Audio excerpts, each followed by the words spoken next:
तो इसमें प्रॉब्लम की बाढ़ आती है और ये टीम खड़ी भी प्रॉब्लम से हुई है। देखिए आपका जो फंक्शन है ये जून में होना था, नहीं मई में, फिर ये जून में हो गया। अब 19 जून को ये फंक्शन होना था, सब कुछ ठीक था, एसी वेसी बढ़िया ठंडा कर रहा था, लेकिन 19 जून को ये फंक्शन नहीं हो पाया क्योंकि यहां पर मोदी जी आ गए। और जब वाराणसी में तुम्हारा फंक्शन होता है तो भी मोदी जी आ जाते हैं। अब कुछ तो कनेक्शन है आपका और मोदी जी का। सांसद है गुरुदेव, सांसद।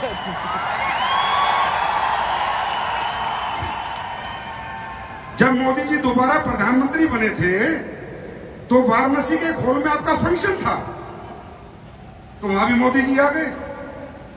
अब इसका मतलब ये टीम कहीं ना कहीं देश की सबसे पावरफुल हस्ती से कनेक्ट है। अच्छा, अब फंक्शन फिर कैंसिल हो गया 19 जून का। फिर बोला जी 3 जुलाई का कर लें। मैंने कहा वही कर लो। सर आप आ जाओगे? मैंने कहा मैं तो हमेशा हाजिर हूं, लेकिन मुझे पता था इस टीम में दिक्कत जरूर कुछ ना कुछ उस दिन बड़ी आएगी, क्योंकि ये टीम खड़ी दिक्कतों पे हुई है। वो दिक्कत मैं भी आपको बताने वाला हूं, एक स्टोरी। अब भाई साहब परसों अविनाश जी का फोन आता है, रोलिंग एवेक्शन के मालिक का, सर एसी खराब हो गया, इस इंदिरा गांधी स्टेडियम से लेटर आया है कि शो को आगे बढ़ा दो। मैंने कहा अभी एसी खराब हुआ, अगली बार पंखे भी खराब हो जाएंगे, टीवी एसी है।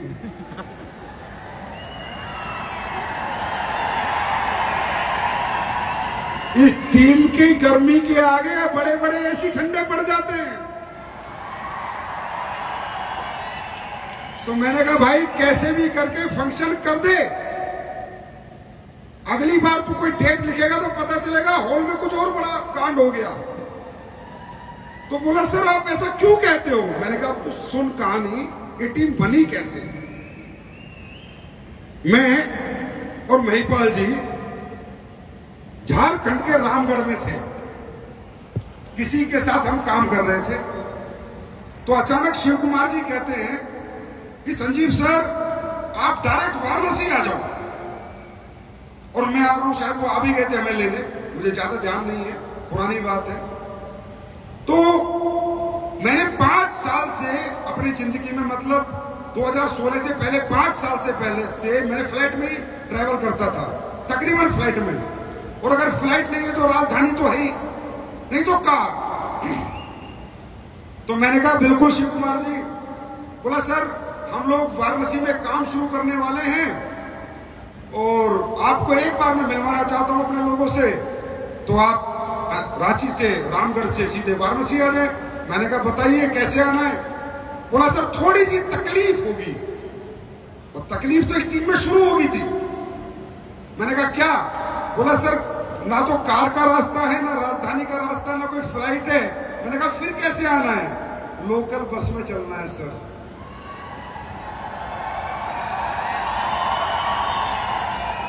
कौन? 2016 में कंपनी काफी अच्छे लेवल पे थी, पैसे की कोई कमी नहीं थी, लोकल बस में चलना है। तो मैंने कहा भाई ठीक है, मुझे पता है जहां तकलीफें हैं वहीं कामयाबी है, मुझे पता है। तो जी हम बस में बैठ गए। अब शिव कुमार जी ने हमें बस में ऊपर की सीट दिलवा दी। बोला सर चिंता मत करो शिव कुमार जी, लीडर का काम है मोटिवेट करना प्लान को। बोले सर चिंता मत करो, बहुत बढ़िया बस है, गद्दे लगे हुए, स्लीपर है, स्लीपर। अब साहब गद्दों के अंदर बदबू, कंबल के अंदर बदबू, पता नहीं कितने लोगों की टाट का तेल उस तकिए पे था, भगवान जाने। मैं बड़ी मुश्किल से उसमें बैठा, हम चल दिए। अब बस कहीं रुकी, मुझे भूख लगी हुई थी, तो मैंने कहा भाई खाना खाएंगे। तो बस रुकी, मतलब मैंने अपनी जिंदगी में उससे घटिया ढाबा और घटिया खाना अपने जीवन में आज तक तो नहीं देखा। बस रुकी, शिव कुमार जी बोले सर खाना खा लो। तो खाने का नाम क्या था? तड़का रोटी, तड़का रोटी, तड़का रोटी। सारा जिंदगी में रोटी सुनी, पर तड़का रोटी पहली बार। रोटी खाई, जितनी भी हमसे खाई गई खाई नहीं गई। आधी रोटी में हमारे तड़क भड़क हो गया। आधी रोटी में मैं तड़क भड़क हो गया था तड़का रोटी से। फिर आगे गए, प्रॉब्लम सुनो तो पता चला कि बस से उतरने के बाद हमें एक बहुत ही बेहतरीन लीडर लेने आए हुए हैं, वो भी कार के साथ। मैंने कहा बहुत बढ़िया। बोला लेकिन सर उनको कार चलानी नहीं आती, आज पहली बार कार के साथ आए हैं। मैंने कहा सारा टीम बनाने आया हूं या अपनी कबर खुदवाने आया हूं। पता चला अमित दुबे जी खड़े हैं कार लेके और जिंदगी में पहली ड्राइव मुझे बैठा के कर रहे हैं। आप समझ रहे हो? फिर ये मुझे लेके चले जाते हैं, चलो वहां पर मैं लोगों के साथ बैठता हूं। उससे पहले मैं कभी विश्वनाथ बाबा के पास नहीं गया था, धरती पे मेरा आगमन नहीं हुआ था।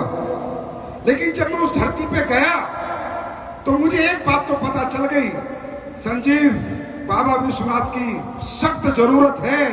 जब देश पे राज करने वाले विश्वनाथ को छोड़ नहीं पाए तो डायरेक्ट शनि पे राज करने वाला कैसे छोड़ देगा।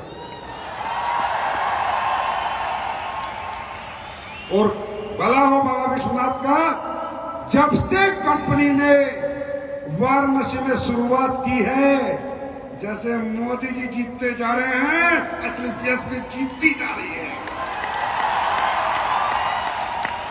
आज तक हार का मुंह हमने नहीं देखा। तो साहब जितनी तकलीफ इस टीम को होती है उतने ही बड़े इतिहास ये टीम रचती है।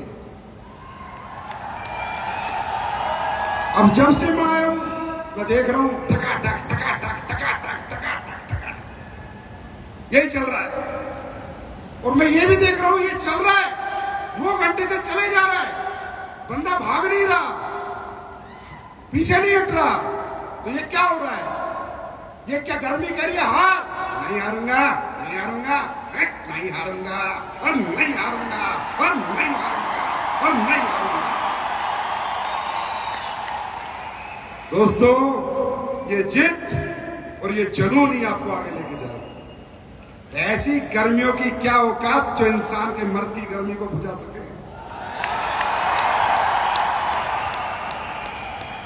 ये गर्मी आनी जानी है, आज गर्मी कल सर्दी, लेकिन जो हमारे अंदर गर्मी है ये खत्म नहीं होना चाहिए। और जो गर्मी तुम झेल रहे हो ना, जितने झेल रहे हैं, जो बाहर भाग गए उनका तो हो गया, विकेट गिर गया, जो बाहर गए उनका विकेट तो गिर चुका, लेकिन जो डटे हुए हैं याद रखना अभी तो ये गर्मी है, अब जेब भी गर्म होने वाली है।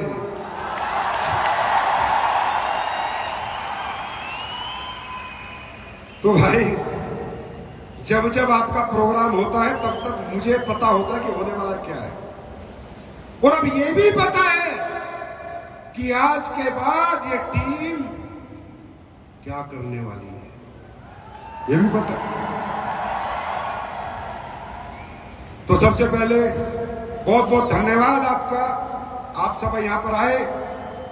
ये तकलीफें आप झेल रहे हैं, ये तकलीफें सबने झेली हैं। किसी ने कहा है every successful man has a painful story. किसी ने कहा है हर कामयाब आदमी के पीछे एक दर्द भरी कहानी है और हर दर्द भरी कहानी का अंत सुखद है।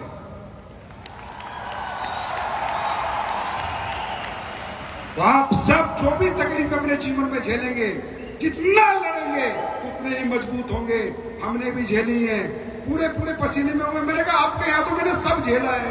फिर एक दिन अविनाश जी कहते हैं जी गाजीपुर में ट्रेनिंग करते हो, तो मैंने अपनी जिंदगी में इतनी बेकार रोड लाइफ में पहली बार देखी। गाजीपुर वाराणसी से मैं 4 घंटे में पहुंचा। फिर जिस हॉल में इन्होंने ट्रेनिंग कराई सबसे ज्यादा पसीना मुझे उसी हॉल में आया। मतलब साहब तुम अपने साथ साथ सामने वाले का पसीना भी निकाल देते हो। तो आज बहुत बड़ी बड़ी अचीवमेंट आपके बीच में आई और आप सब लोग उन अचीवमेंट का हिस्सा बने। और दोस्तों समझने की और सोचने की बात यह है कि जितने भी लोगों को अचीवमेंट आई हैं, ये कोई अंबानी टाटा बिरला के बच्चे नहीं हैं, ये आपके और मेरे बीच में से हैं। ये आम आदमी के बच्चे हैं जो आज यहां पर खास बन गए हैं। और ये मौका हम सबके पास है, हम सबके पास है। आपको दिल्ली क्यों बुलाया हमने क्यों कहा आप दिल्ली आइए, ये फंक्शन अटेंड कीजिए? इसका मकसद क्या था? आप सोचिए। आपने हमारी कंपनी में प्रोडक्ट ले लिए, यस और नो? भाई ले लिए ना, कंपनी को पैसे आ गए, हमने कमा लिया जो आपसे कमाना था। जो आपको यहां पर लेके आया है उसने भी आपसे पैसे लेके प्रोडक्ट आपको दे दिए, उसने भी जो कमाना था कमा लिया। फिर क्यों मेहनत करके आपको लेके आया है? क्योंकि वो कमाना नहीं चाहता, वो आपको कमाना चाहता है। वो आप सबको कमाना चाहता है। वो इसलिए आपको लेके आया कि अंकल आंटी दोस्त भाई बहनों चलो आपको दिखाता हूं उस नजारे को जिसे देखकर आपको यकीन हो जाएगा कि यस ये प्लेटफॉर्म ही मेरे लिए है और ये प्लेटफॉर्म पे मैं जीवन में आगे बढ़ के कामयाबी हासिल कर सकता हूं। वो आपको यहां पर खाना खिलाने नहीं लेके आया, एसी की ठंडी हवा खिलाने नहीं लेके आया, आपको एक यकीन दिलाने लाया है कि जब ये कर सकते हैं तो आप सब भी कर सकते हो।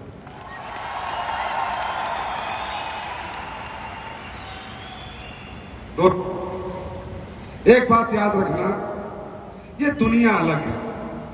आप बाहर की दुनिया से हमारा कंपेयर करोगे तो आप फंस जाओगे, असमंजस में फंस जाओगे, आप सही गलत का फैसला नहीं ले पाओगे। और अगर आप हमारी दुनिया को समझोगे तभी आप यहां पर सही और गलत फैसला ले पाओगे। ये दुनिया अलग है, ये बाहर की दुनिया नहीं है। बाहर कोई नहीं पूछेगा आपको, हम आपको भरोसा दिलाते हैं, विश्वास दिलाते हैं, आप कर सकते हो, बड़े आदमी बन सकते हो, आप सपने पूरे कर सकते हो, आप अच्छी जिंदगी जी सकते हो, आप गरीब के घर से हो, मिडिल क्लास घर से हो, अपर मिडिल क्लास से, अपर क्लास, कोई फर्क नहीं पड़ता। और बाहर की दुनिया कामयाबी की कीमत लेती है और हमारी दुनिया कामयाबी की कोई कीमत नहीं लेती आपसे। बाहर की दुनिया में जाओगे, कामयाबी मांगोगे, पैसा मांगोगे, सफलता मांगोगे तो आपसे पूछेगा कितना पढ़ा है, कितना एक्सपीरियंस है। 12वीं है तो 10,000, बीए है तो 15,000, एमए है तो 20,000, एमटेक है तो 30,000, एमएससी है तो 25,000। बाहर की दुनिया कामयाबी की कीमत लगा के बैठी है। या तो डिग्री ले जाके दो या तजुर्बा ले जाके दो, तब आपको आपकी औकात नापते। औकात कि तेरी औकात 15,000 की है, तेरी 20 की है, तेरी 25 की है, तेरी 30 की है, इससे ज्यादा कुछ नहीं, क्योंकि तेरे पास ये डिग्री है। बाहर की दुनिया में कामयाबी मांगोगे तो टैलेंट मांगेंगे कि क्या टैलेंट है, किस बात के पैसे दूं मैं तुझे। बाहर की दुनिया में कामयाबी मांगोगे तो पूछेगा कितना पैसा लगा सकता है पैसा कमाने के लिए। बाहर की दुनिया कामयाबी की कीमत लगा के बैठी है, डिग्री के नाम पे, टैलेंट के नाम पे, दौलत के नाम पे। और हमें कामयाबी की कीमत क्या लेते हैं? आपकी हिम्मत के नाम पे, आपके जज्बे के नाम पे। हमें कोई मतलब नहीं भाई साहब आप कितने पढ़े लिखे हैं, हमें कोई मतलब नहीं आप किस घर से हैं, हमें कोई मतलब नहीं आप गरीब हैं अमीर हैं, हमें कोई मतलब नहीं आपकी उम्र क्या है, हमें कोई मतलब नहीं आपकी क्या जात है, क्या बात है, हमें कोई मतलब नहीं आपका क्या एक्सपीरियंस है। हमें मतलब है क्या आपके सपने हैं, अगर हैं तो हम आपका मतलब पूरा करेंगे। क्या सपने हैं? क्या आपके सपने हैं? और यहां पर कोई बड़ा नहीं, कोई छोटा नहीं, कोई एमडी नहीं, कोई सीईओ नहीं। ये तो डिग्रियां आप लोगों ने दे रखी हैं। कोई रॉयल एम्बेसडर नहीं, कोई एम्बेसडर नहीं। हमें रैंक मिला अपनी मेहनत के अनुसार, लेकिन ये दुनिया का इकलौता प्लेटफॉर्म है जहां हम सब एक हैं, एक हैं, एक हैं। क्यों? क्योंकि हम सबकी मंजिल एक है। हम सबकी मंजिल एक है। आप भी ब्रांड एम्बेसडर बन सकते हो, आप भी। तो यहाँ कोई छोटा बड़ा नहीं है। ये वो परिवार है जहाँ सब एक सपने के लिए और एक मंजिल के लिए मेहनत करते हैं।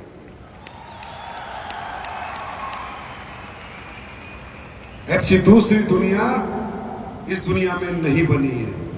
और दोस्तों, जितना मैं समझ पाया हूं 15 साल में, जितना मैं 15 साल में देखता हूं, लोगों से मिलता हूं, मैं ये भी समझता हूं कि ज्यादातर लोग यहां सपनों के लिए नहीं आते, जरूरतों के लिए आते हैं। किसके लिए आते हैं?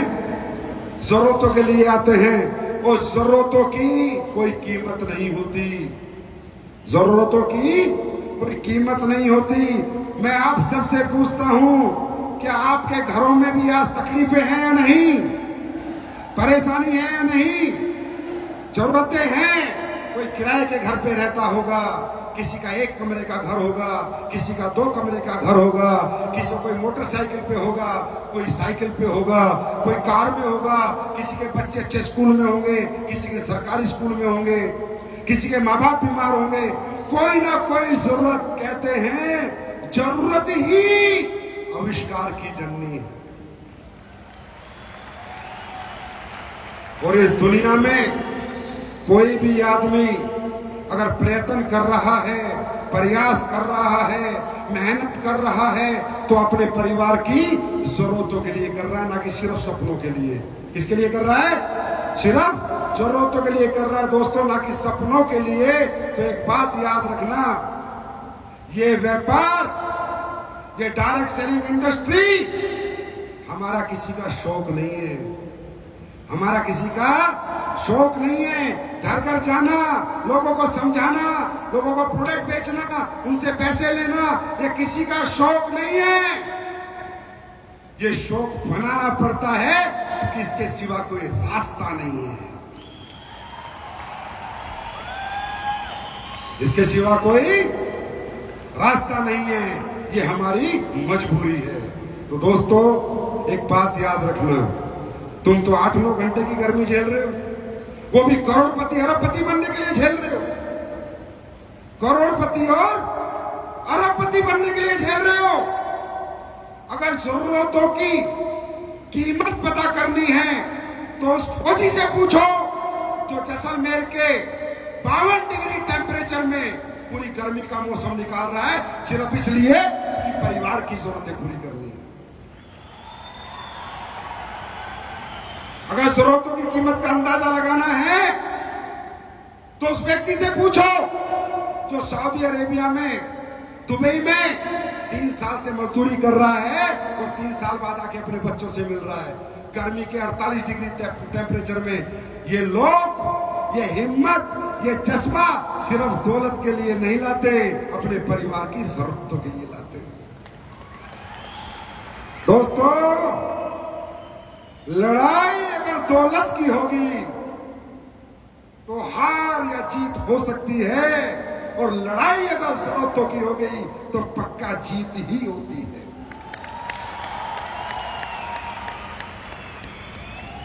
तैयार हैं? तैयार हैं? तैयार हैं? और सुनो, तकलीफें तो झेलनी पड़ेंगी, इसके लिए तैयार रहना। क्योंकि दुनिया में 2 तरह का सुख है और 2 तरह का दुख है। 2 तरह का सुख है और 2 तरह का दुख है। एक सुख है मानसिक सुख और एक है शारीरिक सुख। एक दुख है मानसिक दुख और एक दुख है शारीरिक दुख। ये आप सबको फैसला करना है ये हॉल छोड़ने से पहले, किस सुख के साथ जीना है और किस दुख के साथ जीना है। दुनिया के अंदर जितने भी लोगों ने शारीरिक सुख को अपनाया है, आराम से सोना, आराम से उठना, गांव में पेड़ के नीचे जाके ताश खेलना, पूरे दिन गपशप मारना, होते ना लोग, आप लोग भी चाहते हो कि भाई साहब काम करना, काम और मैं तो आराम करता हूं, है ना। मुझे कोई काम का शौक नहीं है, मैं तो आराम करता हूं। जितने भी शारीरिक सुखी लोग इस समाज में आपको मिलेंगे सब मानसिक दुखी होंगे। लड़की की शादी में कर्जा, घर में कर्जा, घर किराए का, फटे हाल, फटी चप्पल, फटा निक्कर।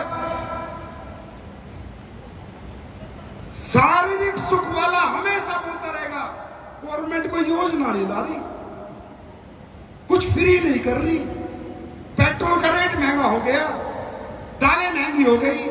जो शरीर को सुखी देते हैं ये गवर्नमेंट पे डिपेंड रहते हैं, और जो शरीर को दुख देते हैं ये खुद पे डिपेंड रहते हैं। शारीरिक सुख और मानसिक सुख। गांव में जाओ, अपने अपने गांव में, बोला जी किसान पैसे नहीं कमा रहा, ये पैसे नहीं कमा रहा, जाओ देखो तो सही। 2 घंटे से ज्यादा काम नहीं करते, 2 या 3 घंटे पूरे ताश खेलते, पूरे दिन ताश खेलते, और फिर कहते हैं पैसे नहीं आए। गवर्नमेंट कोई योजना नहीं चला रही, क्योंकि ये योजना पे आधारित लोग हैं और हम खुद पे आधारित लोग हैं, समझे। एक व्यक्ति होता है तो शरीर को दुख देता है, शरीर को दुख। जितने भी दुनिया में कामयाब लोग हैं शारीरिक दुखी हैं, मानसिक सुखी हैं। विराट कोहली, महेंद्र सिंह धोनी, शाहरुख खान, अमिताभ बच्चन, अंबानी, टाटा, बिरला, मोदी जी 16 घंटे डेली काम करते हैं हमारे देश के प्रधानमंत्री, 16-17 घंटे। क्या शरीर से सुख है? ना खाने का टाइम है, ना सोने का टाइम है। अंबानी 18 घंटे काम करता है, क्या शरीर से सुख है? अरे सुख है क्या? है क्या? ना खाने का टाइम है, ना सोने का टाइम है। विराट कोहली रोज प्रैक्टिस करता है, रोज सुबह ग्राउंड में पसीना बहाता है। अब इंग्लैंड में मैच, कल अफ्रीका में, परसों दिल्ली, फिर कलकत्ता फ्लाइट, फिर बेंगलोर फ्लाइट, फिर चेन्नई फ्लाइट। पता ही नहीं चल रहा जिंदगी कब निकल रही है। शरीर से दुखी है, कोई टाइम खाने का नहीं, कोई टाइम सोने का नहीं, कोई टीवी देखने का टाइम नहीं। शरीर से दुखी है, पर मानसिक क्या सुख है? वो जब ट्रैवल करते हैं तो ट्रैक्टर में नहीं, फ्लाइट में करते हैं।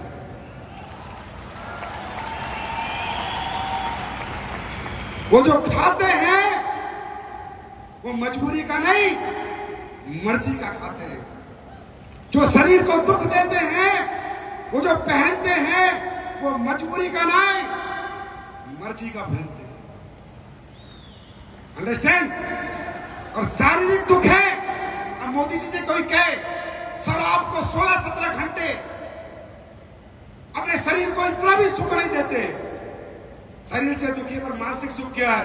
I am the prime minister of India. यह है मानसिक सुख। तो ये ज्यादातर फेलियर लोग शरीर को कष्ट देना नहीं चाहते, और कामयाब लोग इस शरीर को रगड़ देते हैं, रगड़।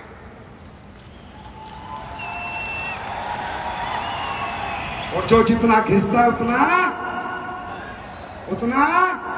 चमकता है। तो अगर शारीरिक सुख चाहते हो तो मजबूरी की जिंदगी जियोगे, और शरीर को दुख दोगे तो मर्जी की जिंदगी जियोगे, मर्जी आपकी। ये इंडस्ट्री भाई करना क्या है?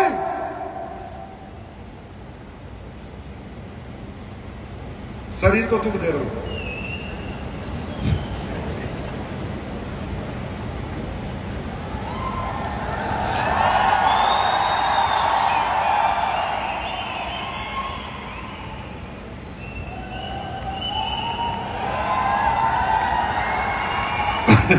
अच्छा एक बात बताओ भाई और बहनों, एक बात बताओ, हमारी इंडस्ट्री में करना क्या है? पैसे मर्जी के, जिंदगी मर्जी की, नाम मिलता है, सम्मान मिलता है, दाम मिलता है और पहचान मिलती है। जहां नाम भी मिले, सम्मान भी मिले, पहचान भी मिले, पैसा भी मिले, अगर वो नहीं करोगे तो और क्या करोगे?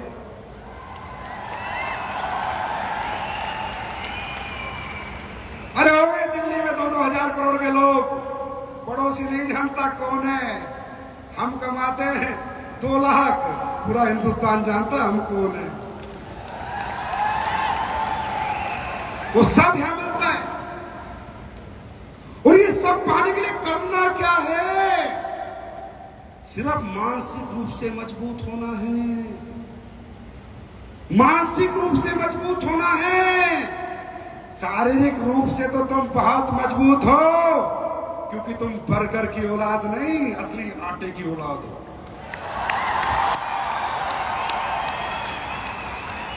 तुम किसी सेठ के बच्चे हो क्या?